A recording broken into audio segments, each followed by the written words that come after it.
আসসালামু আলাইকুম রহমতুল্লাহ। আউযুবিল্লাহি মিনাশ শাইতানির রাজিম। বিসমিল্লাহির রহমানির রহিম। এই ঘাস চাষ করে মানুষ তার গরু, গবাদি পশু যেগুলা পালে এগুলা এই কাইটা নিয়ে খাওয়ায়। তো এই ঘাসের কারণে মানুষের অনেক এখন সেফ হয়ে গেছে গরু পালনের জন্য। তারপরে ছাগলও খায় এই ঘাস। এগুলো এভাবে কাইটা নিয়ে যায়।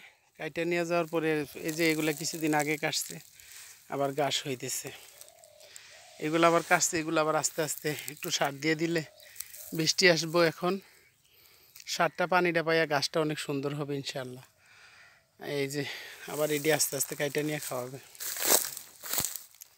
তা আমার এটা বলার উদ্দেশ্য হচ্ছে, যারা গরু দুইটা একটা পারলেন, কষ্ট করতেছেন, গরুর পিছনে শ্রম দিতেছেন, এরকম একটু ঘাস জমি নিয়ে ঘাস চাষ করে দিবেন। আর গরু তো আলহামদুলিল্লাহ অনেক লাভ হয়, কষ্ট একটু কৃষকের বেশি লাগে আর কি। তো কি লাগলেও কিছু করার নাই, কষ্ট করেই পালতে হবে। কষ্ট করার পরে আল্লাহ এটার থেকে ভালো কিছু দিবে ইনশাল্লাহ। এখানে ধানটা অনেক সুন্দর হয়েছে মাশাল্লাহ। আশেপাশে সবই ধানের জমি। এখানে আবার ঘাস, এই ঘাসটা খাইলে গরু দুধও দেয় বেশি, প্লাস দুধটাও ভালো হয়, খাইতে ভালো লাগে। অনেক অস্ট্রেলিয়ান গরুর দুধ মানে জাল দেওয়ার পরে কেমন একটা উপর দিয়ে একটা কালার হয়ে যায়, আর পাইনসা পাইনসা লাগে, মজা লাগে না। দুধের যে একটা মজা, দুধের যে একটা মুখে দিলে ভালো লাগে, দুধটা বোঝাই যায়। তো ওই দুধটার স্বাদটা পাওয়া যায় না, খুব কম। আবার ঘাস যেসব গরুরা খাওয়ায়, এখানেও ঘাসের চাষ করে রাখছে, ওই পাশেও ঘাসের চাষ করে রাখছে। মানে এদিকে গরু পালে বেশিরভাগ মানুষে, এই জন্য এদিকে এই ঘাসের চাষ হয়। তা আলহামদুলিল্লাহ, দুধ খুবই উপকারী একটা জিনিস। মানুষের পুষ্টিগুণের দিক থেকে যতটুকু শরীরের এনার্জি দরকার, পুষ্টিগুণ দরকার, আমিষ দরকার, বিভিন্ন ধরনের জিনিস দরকার, দুধের থেকে সেটা পাওয়া যায়।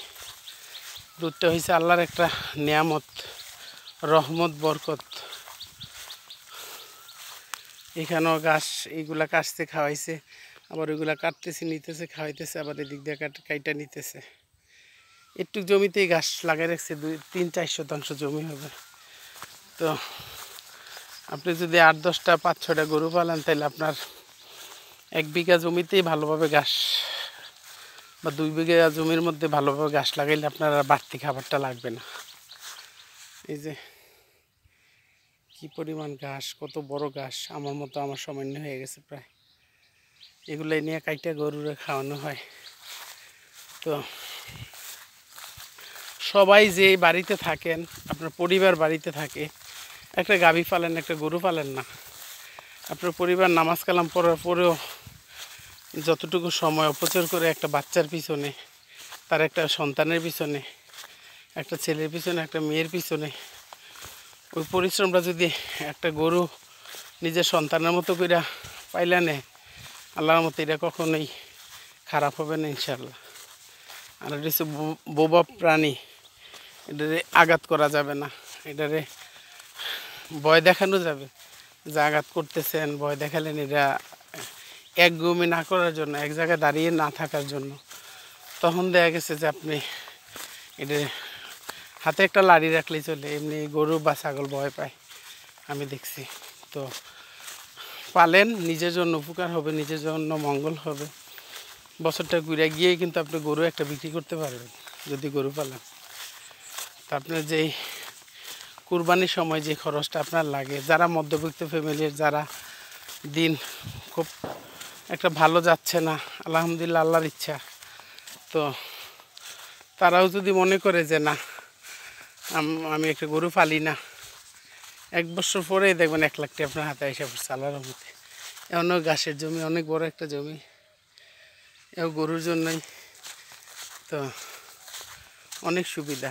আর গরুর যে গোবরটা, এটা আপনার জমিতে ইউজ করতে পারলেন, আপনার বাড়ি করে বিভিন্ন গাছের নিচে দিতে পারলেন, অনেক সুবিধা হয়। এই যে গরুর জন্যই এই ইয়াগুলো। আসসালামু আলাইকুম রহমতুল্লাহ। গরুর জন্য এই যে ইয়াগুলা কাটতেছে। আপনার ফ্যামিলিতে একটা গরু, দুইটা গরু থাকা, আপনি বাড়িতে থাকেন, দুইটা গরু পালা কোনো ব্যাপার না। কষ্ট করেও যদি পালা যায়, একটা বছর পরে দুইটা গরুর থেকে আরও দুইটা গরু আসে। তো আসলে আমাদের ওইরকম মন মানসিকতা থাকে না। অনেক সময় টাকা থাকলেও চিন্তা থাকে না, অনেক সময় টাকা না থাকলে চিন্তা আসে। তো ওইটা বড় জিনিস না আমার হিসাবে আর কি। তো আপনার ফ্যামিলি যদি, আপনার একটা সন্তান যদি লালন পালন করে, আপনার ওয়াইফ, সময় লাগে না, সময় অপচয় হয় না, এটা সন্তান মনে করে পারলে দেখা গেছে যে গরুটা আপনি মায়া করলে এটা খাওয়াইবেন, মায়া না করলে খাওয়াইতেন না, এটা ভালো যত্ন নিতেন না। তো যত্ন নিতে হবে সন্তানের মতো, তাইলে দেখবেন এই গরুটা দিয়ে আপনার আল্লাহ অনেক কিছু দিয়ে দিচ্ছে। আমি যশোরে গেছি এক জায়গায় খেজুরের চারা নিয়ে, ওইখানে খেজুরের চারা অর্ডার ছিল, দিতে গিয়ে দেখি হেরা বাড়িতে 6-7টা গরু। তো হেরা আমার মানে গরুগুলা দেখাইতেছে খুব সুন্দরভাবে যে এই গরুগুলা আমাদের, এই খামারটা আমাদের। আমার ছেলে বিদেশ যাওয়ার পরেও আমার এই খামারের কোনো ক্ষতি হয় নাই। অনেক সমস্যা ছিলাম, অনেক অভাবে ছিলাম, আমরা গরু বিক্রি করি নাই। তো আলহামদুলিল্লাহ আমি আগে এই গরু বিক্রি করতে করতে করতে করতে এই ঘরবাড়ি সব কিছু আমি করছি, আল্লাহ আমার করাইছে। এই গরুর জাত এখন আমার আছে, অনেক বাড়িতে এই গরুর জাত আছে, আমার থেকে কিনা নিছে মহিলা বলতেছে। আমার গরুটা অনেক সুন্দর, এইটা ঘরে আসার পরের থেকে আল্লাহ আমার রহমত দিছে। আর বাড়িটা দেখলাম এত সুন্দর করে করছে, টাইলস করে, ফাউন্ডেশন দিয়া। তো এগুলো সব আমার এই গরুর আয়ের থেকে সংসারে আস্তে আস্তে ইনকাম বাড়ছে, এগুলোর থেকে আমার হয়েছে। তো তাইলে চিন্তা ভাবনা করা যায় যে একটা গরুর খামার ছোটোখাটো দিয়ে একটা মহিলা কত স্বাবলম্বী হয়েছে। ছেলে একটা বিদেশ পাঠাইছে, এখন ভালো পজিশানে আছে। তো মার্কেটে জায়গা কিনছে। তো এখন আসলে কই থেকে আসে আমরা তো বুঝি না। যখন বিদেশ যাওয়া হয় তখন এই গরুগুলো বিক্রি করা হয়, যখন টেয়া ম্যানেজ করা যায় না তখন বিক্রি করে সন্তান বিদেশ পাঠায়। কিসের জন্য? ভালোর জন্য, সংসারের মঙ্গলের জন্য। এরকম আমি মনে করি একটা গরু যদি একটা সংসারে থাকে, আপনার জন্য আল্লাহ অনেক রহমত বরকত এইটার থেকেই দিব ইনশাআল্লাহ। সবাই পালবেন, সবার প্রতি রিকোয়েস্ট। তো আল্লাহ সবাইরই ভালো রাখুক, আল্লাহ সবাইরই সুস্থ রাখুক, আল্লাহ সবাইরই নেক হায়াত দান করুক। ঈদ চলে গেছে, ঈদ আবার আসবে, আবার আরেক ঈদ আসবে, এরকম চিন্তা আমরা নিয়ে আমরা আগাবো। কুরবানি ঈদ আসতেছে, হজ আসতেছে, আমরা আবাদতগুলা ভালোভাবে করব। রোজাটা চলে গেল, রোজার ভিতরে কি শিখলাম, কি নিলাম, এখন কি করতেছি, এই চিন্তাটাও মাথায় রাখতে হইব। আমাদের সবসময় মাথাটা ঠান্ডা রেখে কাজ করতে হইব, তাহলে কাজ ভালো হবে ইনশাল্লাহ। আর 5 ওয়াক্ত নামাজ সবাই পড়বেন, সবাই ভালো থাকবেন, সবাইরে সালাম দিবেন। আসসালামু আলাইকুম রহমতুল্লাহ।